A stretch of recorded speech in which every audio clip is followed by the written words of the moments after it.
Happy holidays, Cheapskate Nation. It is I, Commander Cheapskate, and welcome to the show where we help you to play miniatures wargaming on a budget. On today's holiday-themed video, we're going to take another look at Way of the Underhive, the series dedicated to helping brand new players to Necromunda build their starting rosters and learn more about the game mechanics of their favorite gangs. And on today's episode, we have a very special holiday Christmas-themed gang for your games of Necromunda. The reason why we are doing this is because in this video we're creating a 2,400 credit narrative list that you could use to fight against, so that way if you want to get some pickup games during the holiday with your friends, and you want to experiment using some holiday Christmas themed kind of opponents, well, this is the list for you.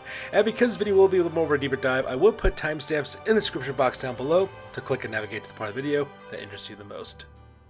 So let's go ahead and talk about this really quick. So you want to do some holly jolly hell raising this season? Well, this narrative roster is just for you, so that we can use it during the holiday season if you want to.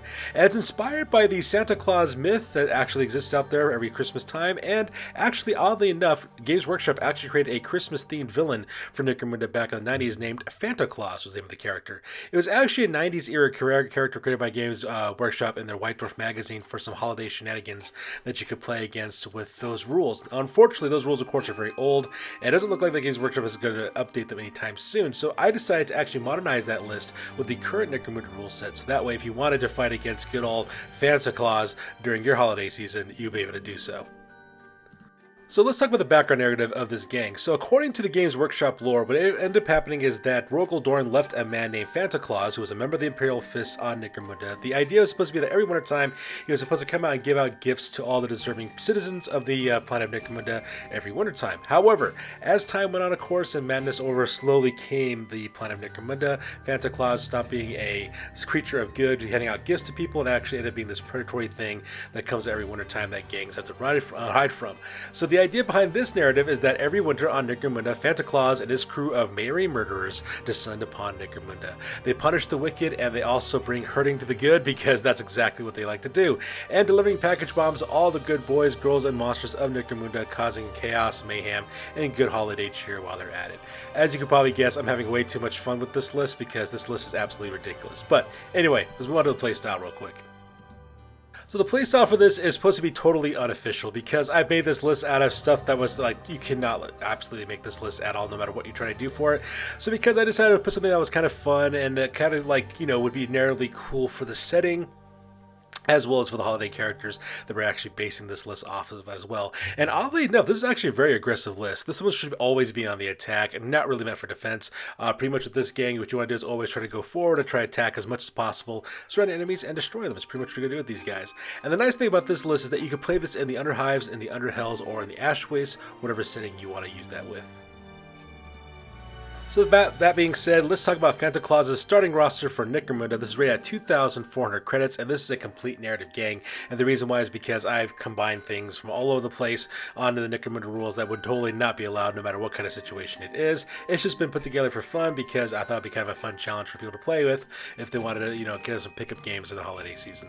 So that being said, if you see some of those really weird rules going on, really weird combos, like you're thinking to yourself, "This no way could this ever possibly work together," you're absolutely right. I'm just doing this so that way it's a fun way for people to play. So up first, let's talk about Phanta Claws himself, the man, the myth, the legend. He is going to be based off a Goliath Forge Board Tyrant. He's going to cost 410 credits. And this is what his characteristics are going to look like here at the end of it.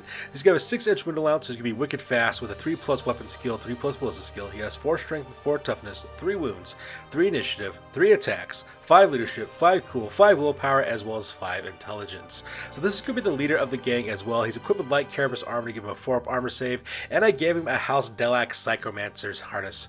And the reason why I did that was for a couple of reasons. The first reason why I did that is so that way he can climb up and use the ascend rules that the Psychomancer's harness gives him, which means that he acts like climbing up and down vertical surfaces, like climbing a ladder for him.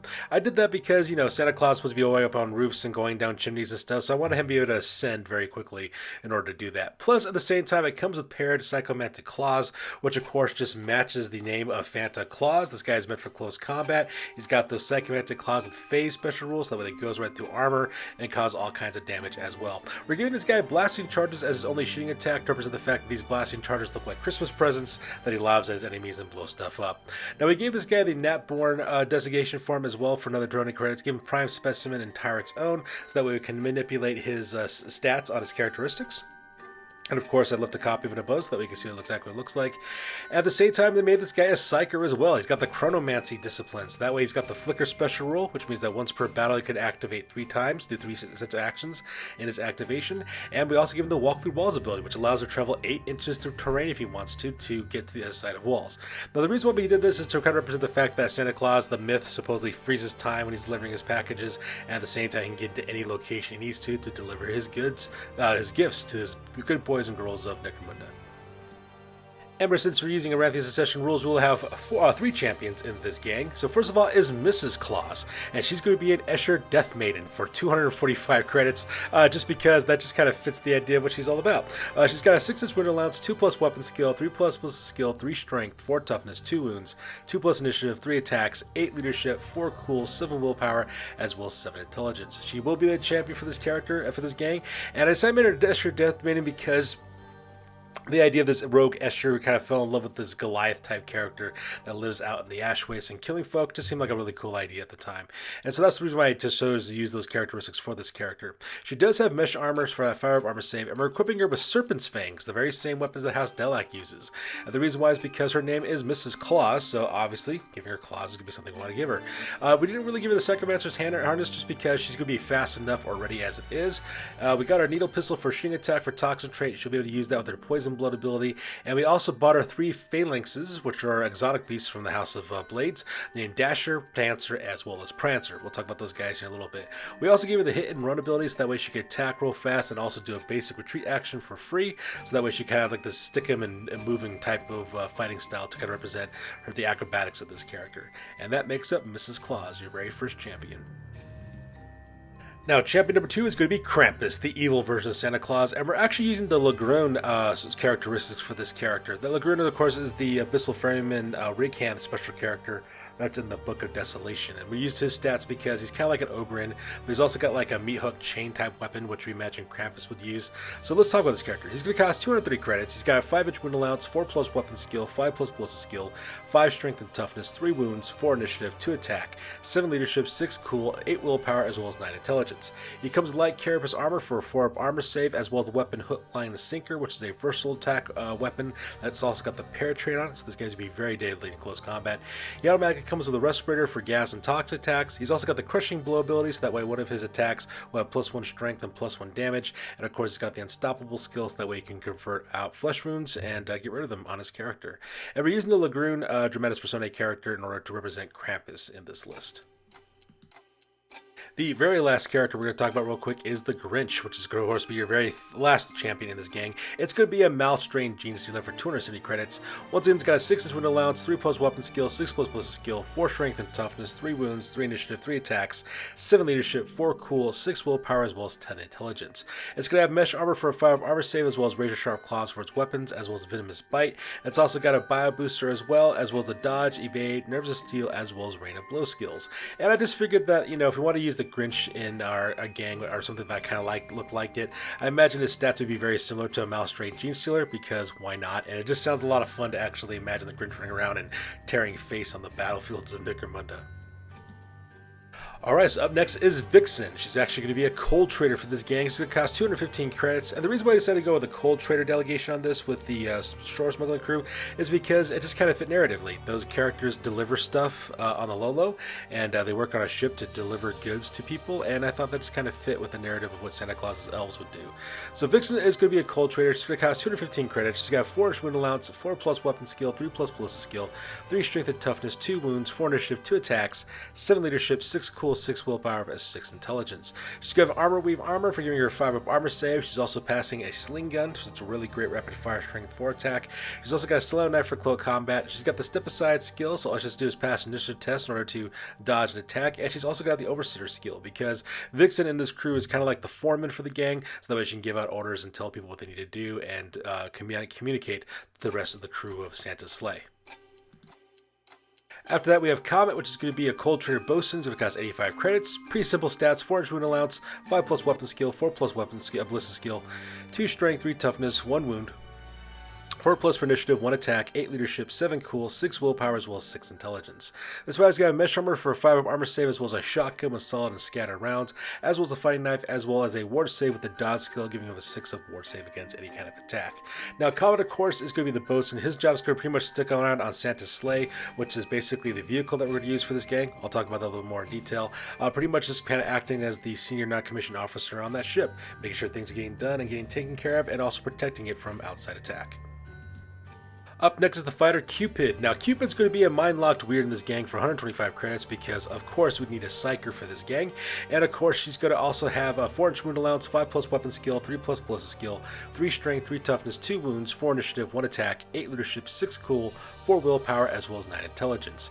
Now, she automatically comes with mesh armor as well as a shock stave. However, we're going to actually get that shock stave attuned, so that way not only do we have a 2-inch versatile attack with shock, but it's also got the versatile trait that'll come up for 2 inches. It's also got the power keyword because it's psi-attuned, which means it can only be parried by other powered weapons. At the same time, we also get the sever trait, so if she manages to eat the last wound on the enemy, they automatically go out of action as well. She's also got the fearsome skills, that way opponents take willpower tests under a charge against her. She's got a non-sanctioned psyker special rule, so if she does get taken out of action, your opponent gets D3 times 10 credits. And we're giving her the Biomancy discipline, so that way she can do fast healing in order to get rid of flesh wounds. We're getting this for Arachnosis, so that way she can move really quickly across the battlefield. The Quickening, which is going to be a great buff for weapon skill, make it even deadlier with that shock stave. And lastly, Cause Pain, so that way she can put flesh wounds on enemies and hopefully take people out of action. And that's going to make up the role for Cupid.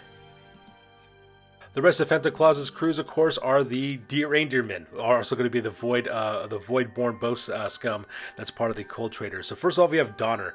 He's going to be a Void-born scum. Think of him as a giant reindeer man, is basically what he is. He's kind of costs 150 credits. He's got a 4-inch wound allowance, 3+ weapon skill, 4+ ballistic skill, 5 strength, 5 toughness, 3 wounds, 4 initiative, 2 attacks, 8 leadership, 7 cool, 7 willpower, as well as 7 intelligence. So this guy is going to be a beast at strength 5, toughness 5 with 3 wounds. He's going to be an absolute wrecking ball. He's got flak armor, giving him a 6-up armor save against attacks, as well as a 5-up save against blast and template attacks. He's also packing auto pistols, that way he gets some automatic fire at short range, as well as a fighting knife. The fighting knife is actually, oddly enough, going to be the deadliest thing this guy's going to pack, because it's going to basically take advantage of his 5-up strength. Up next, we have Blitzen, which is the last of the Reindeer Men. He's going to be a Voidborn Scums that costs 150 credits as well. Exact same stats as before. 4-inch wound allowance, 3+ weapon skill, 4+ ballistic skill, 5 strength and toughness, 3 wounds, 4 initiative, 2 attacks, 8 leadership, 7 cool, 7 willpower, 7 intelligence, as well as flak armor for that 6-up armor save and 5+ armor save against blast and template attacks. He's also got a last pistol, because just so that we get some accurate middle to short range shooting, and once again a fighting knife. And that fighting knife is going to be making really deadly in close combat, because we'll be striking at strength 5. And that makes the last of the normal reindeer men for the list. However, do you recall the most famous reindeer man of all? And that, of course, is Rudolph. So lastly, we have Rudolph in the gang, and Rudolph is going to be the Abyssal Ferryman Steersman. He's going to be a vehicle crew operator. His stats are going to be 4+ weapon ballistic skill. He's also going to have 7+ leadership, 6+ cool, 7+ willpower, as well as 8+ intelligence. Now, this character, of course, is going to be drop rating Phanta's Sleigh, which is a custom rig vehicle. Now, Phanta's Sleigh, of course, is going to have custom rigs, cost 420 credits. It's got a 7-inch wound allowance, 8 front, 8 side, and 7 rear toughness, 5 hull points, plus 6+ for handling, as well as 4+ for save. Now, it's going to be tracked so that way it can deal with all kinds of difficult terrain on the battlefield. It's also got a transport bed, and the reason why we decided to go with the transport bed is because it's supposed to be a sleigh, right? So the top is kind of open. That's why the characters can also sit in the back and start, lobbing out attacks. That was the overall aesthetic I was going for in my imagination when I created this vehicle. And it's also got a ram, because you're going to smash into things, because of course that's what you're going to do. It's also got Tyrant Claws to give you +1 for handling, as well as Nitro Burner to pump up your movement back up to movement 7. It's also got a redundant drive system in case you take a non-glancing hit. to your drive, an engine shell for exactly the same thing for your engine components, and of course we're giving this thing the red nose, which is the mining laser, which is going to fire a sharp beam of red light at your opponents and hopefully destroy enemy vehicles and high value targets. So yeah, that's going to make up Rudolph and the whole the entirety of Phanta's sleigh. So on the tabletop tactics for this list, you're going to have 3 Assault Fire teams. Assault Fire team number 1 is going to consist of Phanta Claws, as well as Krampus, as well as Cupid, the mind-locked weird, as well as Rudolph, which is the vehicle, as well as Phanta's sleigh. Now Assault Fire team number 2 is going to consist of Mrs. Claus, as well as her 3 phalanxes, Dasher, Prancer, and Dancer, as well as the Grinch. And then lastly, your Assault Fire team number 3 is going to consist of Vixen, Comet, Donner, and Blitzen. That's of course your Cold Man smuggling short party that you have in your gang. And the tactics for this gang is not exactly all that difficult. The idea is you want to charge in and get stuck in as soon as possible. This list is all about close quarters battle, which is like medium to long range combat. Very little bit of shooting, but mainly close combat. These guys want to get in your face and they want to smash you in the face. They want to kill you. So that's exactly what these guys are all about. The idea about this group is that you want to surround and envelop your enemies as much as possible. Try to get them into a complete surrounding. And then of course just charge in and, as our friends from Doom like to say, rip and tear until it's done. And then just defeat your opponents through combat. You have some really high strength as well as really high toughness characters in this group with really powerful close combat attacks, so you want to make sure you take advantage of that. We have Serpent's Fangs, we have Psychomantic Claws, you have a Malstrained Gene Stealer, we have Ogres in this list. So this whole list is all about getting in your opponent's face and just destroying them as much as possible. And of course, as always, have as much fun as possible. In fact, if you could play some like Christmas carols when you're doing this or while you're playing this game, that'd be all kinds of funny. Just imagine these guys just kind of like destroying everything that moves into the sounds of classic Christmas carols. Just kind of entertainment in a way I cannot describe. So once again, in conclusion, this is just a really fun list I just kind of put together for some holiday wargaming. In no way or shape is this completely official or even allowed in a game system. I just did it because I thought it'd be a lot of fun for a lot of players to use for this holiday season, and try to play some Necromunda against Phanta Claws and his sleigh of sappy slaughters or whatever. So I thought it'd be kind of fun to do that. And also, please let me know if you do decide to use this list. Please let me know. I would love to hear exactly how your game went when you decide to use this list. I can imagine like 2 gangs trying to take on Phanta Claus and his crew and totally getting destroyed by these guys and having a blast while you're doing it. So if you do end up using these guys in a game or 2, just let me know, because I would love to see exactly how these guys will operate on the tabletop. So that's good with you guys. As always, please feel free to like, comment, and or subscribe. You guys' input is invaluable to us as always. Also check us out on Facebook, Instagram, as well as blogger.com for all those greatest hobby news related to this channel. That's good with you guys. I will catch you guys in the next one. Happy holidays. Be safe. Have fun. We'll catch you guys in the next one.